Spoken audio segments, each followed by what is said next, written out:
Hi everyone, I'm Mary. I'm doing this first video as a weight loss journey. Started my weight loss journey about 6 months ago, and since then I have lost near enough 10 kilos. So I have lost a stone, and the reason why I'm doing weight loss, well, other than my size, is for IVF. I need to lose 10 stone before I can be considered for IVF, so that's why I'm losing weight. Also, I have type 2 diabetes, so with weight loss obviously comes improved management of diabetes. Also, I have Polycystic Ovarian Syndrome, which is a hormone disorder which obviously isn't helped with weight. So yeah, I've been on Oralstat for the past 6 months. For those who don't know what Oralstat is, it's a drug that works in your system that makes fat you eat from your food not bind. So basically, like, it comes at the other end. So about 30% of your, if you had a full plate of like fat, for example, only 30% of that is actually absorbed into your system, and the other 70% of fat is obviously disused and comes out through stool, basically. So Oralstat has been really good. It's been like a lifesaver. I also go to Pure Gym as well, just the one that I'm local to. I like Pure Gym because it's open 24 hours, and I normally like to go there at like 1 AM in the morning when it's nice and quiet and there's hardly anyone about. But even when there are people about, it's a really friendly place to be. Never had any issues, especially with my size. Like, I thought that would be an issue. Like, you hear so many stories about skinny people taking the mick out of fat people who go to the gym, and unfortunately I've had none of that. Everyone's been so nice. Like, even being in the changing rooms getting changed, no one stares or says anything about me. As well, yeah, the gym is just really good. I find when I'm at the gym I just relax a lot, which is really good for me. Also, I do a walking group with Sam H. Not being there that often due to my mental health, but the walking groups have been good. For example, like, once with the walking group we ended up going to Murrayfield to meet Sir Chris Hoy, and we ended up walking a mile. Now, you wouldn't think a mile's that long, but when you have to walk it, my god, it is so long. So yeah, as I start this, I should put my starting weight. My starting weight was 144 kilograms. I put what it was in stone in the corner, and I now weigh 134 kilograms.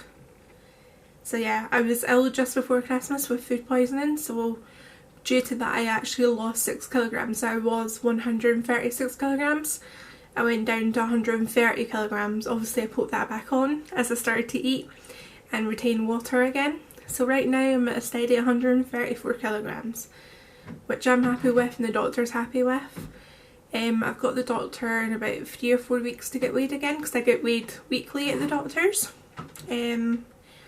Just started going back to the gym as well, like I've been saying. So yeah, as I said, like, I'm doing all this weight loss for IVF. I knew before going into the fertility clinic that something would happen, like either IVF or medical treatment to get me to ovulate. Obviously it turns out I don't even ovulate, so yeah, IVF is the way. So yeah, they basically told me you need to lose 10 stone, you need to get your BMI down to 30, and they gave me a number, and that was just told to leave. So yeah, that wasn't very helpful, so I'm now attending counselling for fertility issues, just to get my concerns out about it and talk about life, really. Yeah. So like I say, this is my first video. You probably can tell I'm like really nervous. And don't mind the creaking, it's my husband walking around the house even though he knows I'm recording. So yeah, I hope that this video goes down well and I get a good response. Yeah, I'm hoping to try and do these videos once a month, every time I've been to the doctor or I've been to the gym, because I really want to document my journey, so even like I can see it in myself, like I can see the weight loss within myself. Another thing with the weight loss is I had an appointment with a dietitian about a month ago, and I'm now waiting to see a psychologist through the dietitian to see if there's any link to my mental well-being in my overeating. So I'm waiting for that, and hopefully with that I can get onto it's called a tier weight program, and there's 3 tiers. So I need to start off in the 3rd tier, then you move on to the 4th and the 5th, and hopefully I can get to the 5th tier, and that's where you get weight loss surgery. And I'm really edging myself on for weight loss surgery because I think it would be so beneficial for me, as well as like obviously losing weight on my own. I think weight loss surgery would be really good for me because I am a heavy set girl. There is a lot of weight to lose that naturally would take far too long, and also if I got weight loss surgery my diabetes would resolve itself, and I would no longer be classed as type 2 diabetic. I would be no longer costing the NHS so much money that I am every time like they give me my medication, or every time I have to go to a consultant appointment, or every time I go to the hospital and it's like, oh, I'm type 2 diabetes, and then it's the whole rigmarole again. So yeah, so I'm hoping for all this to happen. So yeah, if you like this video, give us a thumbs up or a comment. So I'm Mary, like I said, and that's me. Bye bye.